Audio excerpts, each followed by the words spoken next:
I'm Ali Jackson-Jolly. I am here with Larry Adams. He is the founder and CEO of XStereotype. He was also a former campaign staffer with the Bloomberg presidential campaign, where he worked on advertising.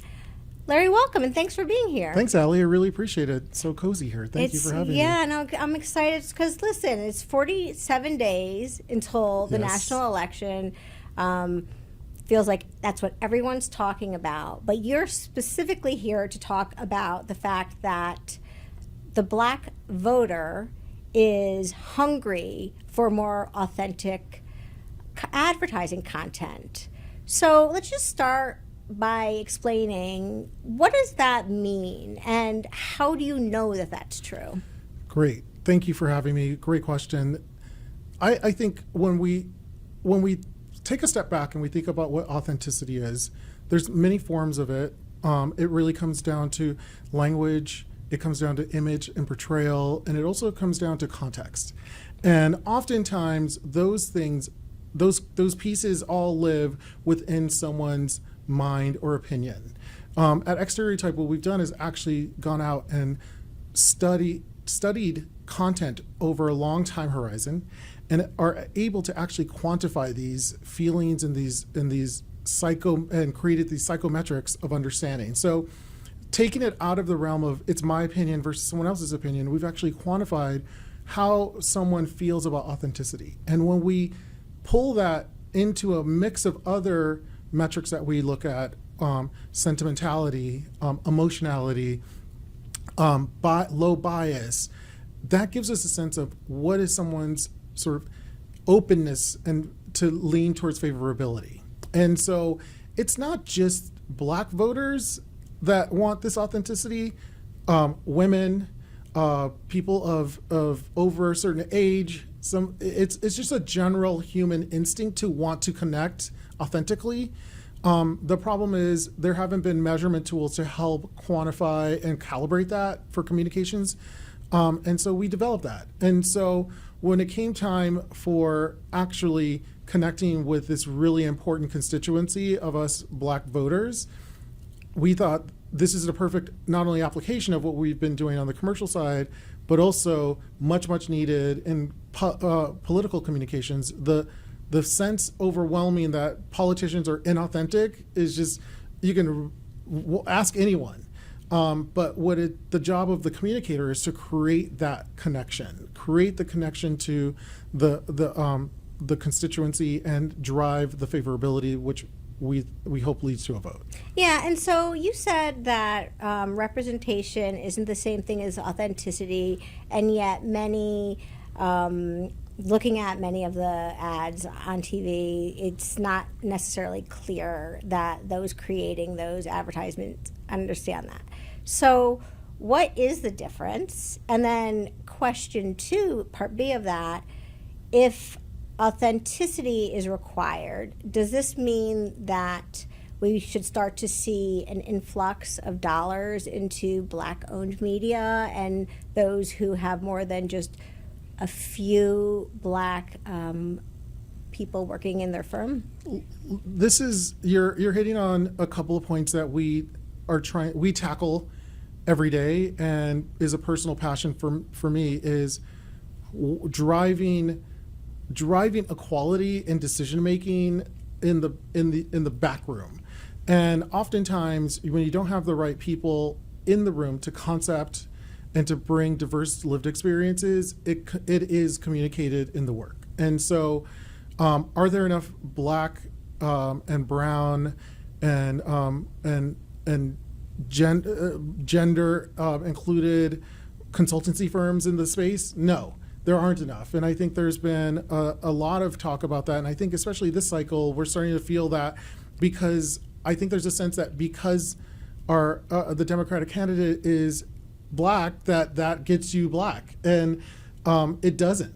And when you talk about authenticity, it's not one thing. And because we're not a monolith, there has to be an understanding of who are you actually talking to, and how do you drive authenticity within the right context of who you're talking to. And so having diverse voices in the room lets you get into the sort of drive the insight that, hey, I'm not representing all Black people, even though I'm in the room, but I can tell you that there's probably 3 or 4 or 5 different ways that we can look at this, and let's bring in other voices in, or let's bring in the right data to make better decisions. I think one of the things that I've been grappling with as a longtime communications executive is we can't fill the room fast enough. Yeah. There aren't a pipeline of us to sit in all of these decision-making rooms and start to impact. And so my point of view is data is our new advocacy. How do we start to use our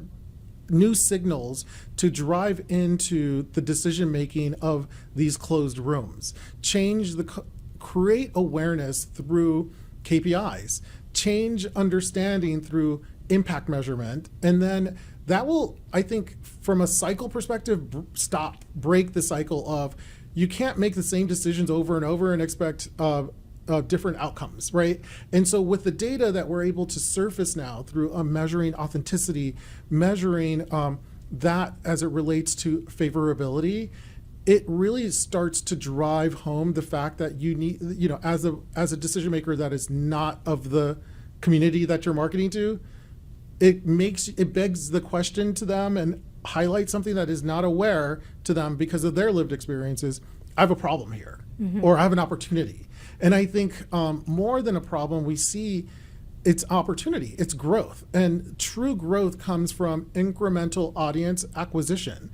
You can't fake that. You have to actually connect with that audience authentically. And so having the right measures, having the right tools in place to calibrate that is essential. And today's day and age, there's no excuse for it because we have data piped into every decision-making tool that's out there. And so as we think about the future of Black inclusion and colored people, other colored group inclusion, we have to start to look at what data sources are driving our decisions. And that's why XStereotype was formed.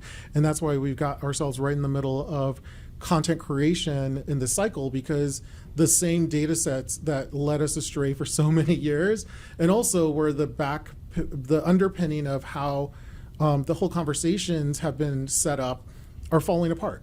Yeah, so let me ask you, because obviously you wear the hat of being an entrepreneur, of a business leader, but you also, again, back to that time at Bloomberg, were really in the political arena. So what I've been thinking about is the fact that we're even talking about this speak to the fact that there is maybe fear of attrition amongst Black voters. So for years and decades, the Democratic Party often expected, especially on the national level, that they were going to get the Black vote. Less so now, but for many years the Republican Party didn't even try to look to attract the Black vote. The fact that you are here with this tool and talking about the need for authenticity, does that speak to that changing demographic, or the understanding that the Black community is not a monolith and can vote different ways? 100% of growth from a population perspective came from multicultural segments. The electorate and the population is shifting underneath these old frameworks, and it's not necessarily that we are they're feeling the pressure of attrition. It's really just the whole landscape has changed, and I think with that change also comes a shifting of how people view the sort of legacy architecture. Like, what a party meant to my parents doesn't mean the same to me.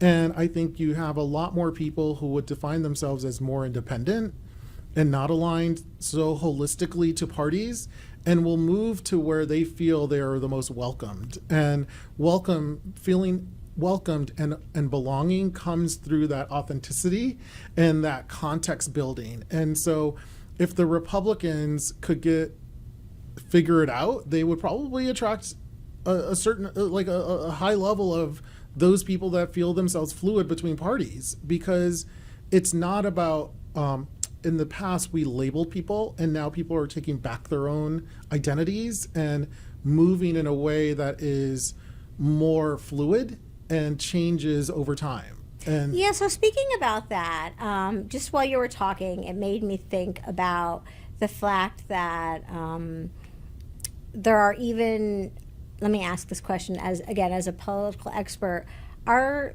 there people that are not from this community who also may be interested in seeing more authentic Black voices because, for example, it could give them permission to vote for a certain candidate or make them feel like that party is actually more inclusive, even though, for example, the Republican candidate is inclusive, so it's okay if I do vote this way. One of the strongest emotional sort of triggers to action for segments is admiration.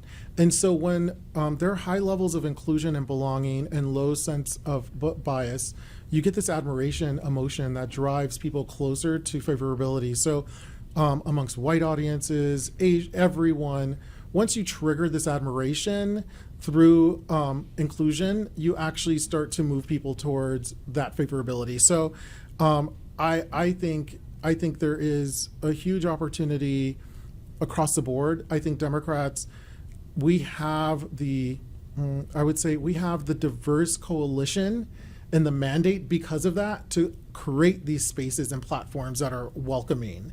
And we've seen the other side really take a position of extremism and polarization. And I think though, and from a tactical perspective, they're also sort of underneath that leveraging social media to connect with some of those vulnerable audiences, and through that create some context of perceived authenticity. Yeah, and how about when you were talking about this with me, I was thinking for the national election, again, 47 days out, Yes. There are likely a lot of folks that are very staunchly set with who they're going to vote for, having been exposed to so much media and content for the past year around this. Is this more impactful for local and state? Specifically by this I mean campaign advertisements that are showing authenticity, or is it, regardless of if it's a national election, a state election, a local election, it's able to move the needle? It's one of the mentors I've met in politics has taught me everything is local. All politics is local, and it really comes down to how I feel in my neighborhood and on my block, and people make decisions that way. What's really interesting when we look at the polling data from multiple sources, the amount of awareness on issues is so low. People are not leaning forward into this, and they actually are leaning away from it because it's been so toxic for so long, and there's so many things that matter more than what are they saying on cable news or on social media platforms. So I would say that it is really about local, and and I think specifically for Black, it's very, very local. And I think that I know that there is a sense that, okay, if we're hitting all the airways and we're hitting all of the major channels, we're covering it. You're actually not. It's creating a lot of perception.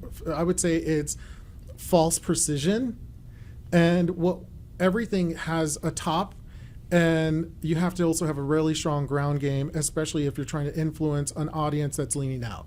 And so being on the block, being at the community center, and that doesn't mean like a community center is like where the people gather, and having a presence there, and not talking about the brand of the candidate, but talking about the vibes and how is it going to affect that neighborhood. So a tactic that we actually use really well is hyper localization. So really getting into naming the neighborhoods when we're advertising. When you have large generic communication, it feels disconnected. But if you can pull in elements of local flavor, of local personalities, it really does make a difference. It makes that identification just snaps, and people feel like, okay, I can lean into this. This gives me permission and gives me a sense of they know what's up. I feel seen. And that's really, I would say that is like the biggest part of that feeling of belonging, is feeling seen. I would say at the end of the day, all the metrics that we're